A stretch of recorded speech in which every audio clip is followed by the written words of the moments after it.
मदुराई का मीनाक्षी अम्मान मंदिर केवल वास्तुकला का चमत्कार नहीं है, बल्कि ये प्रेम, शक्ति और भक्ति की एक अद्भुत गाथा है।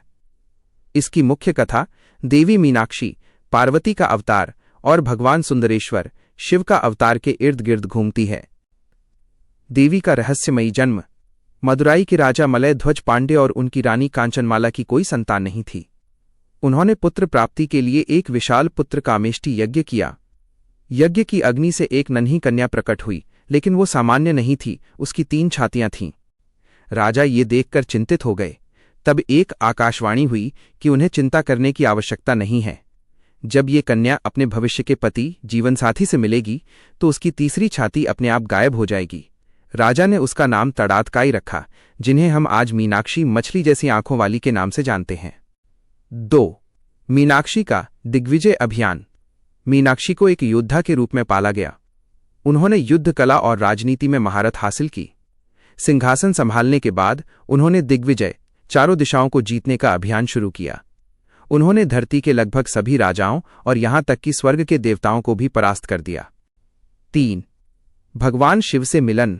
अपनी विजय यात्रा के दौरान मीनाक्षी कैलाश पर्वत पहुंची। जैसे ही उन्होंने वहां भगवान शिव को देखा, आकाशवाणी की भविष्यवाणी सच हो गई, उनकी तीसरी छाती गायब हो गई। मीनाक्षी को तुरंत आभास हो गया कि शिव ही उनके नियत पति हैं। शिव ने उनसे वादा किया कि वे मदुराई आकर उनसे विवाह करेंगे। 4. दिव्य विवाह। मदुराई मीनाक्षी कल्याणम। भगवान शिव सुंदरेश्वर का रूप धारण कर मदुराई पधारे। यह विवाह ब्रह्मांड की सबसे भव्य घटनाओं में से एक था। पौराणिक कथाओं के अनुसार भगवान विष्णु मीनाक्षी के भाई के रूप में ने उनका कन्यादान किया। सभी देवी देवता और ऋषि मुनि इस उत्सव के साक्षी बने। आज भी हर साल मदुराई में चित्तिरई तिरुविजा उत्सव मनाया जाता है, जिसमें इस दिव्य विवाह का पुनर्मंचन होता है। मंदिर से जुड़ी कुछ रोचक मान्यताएं।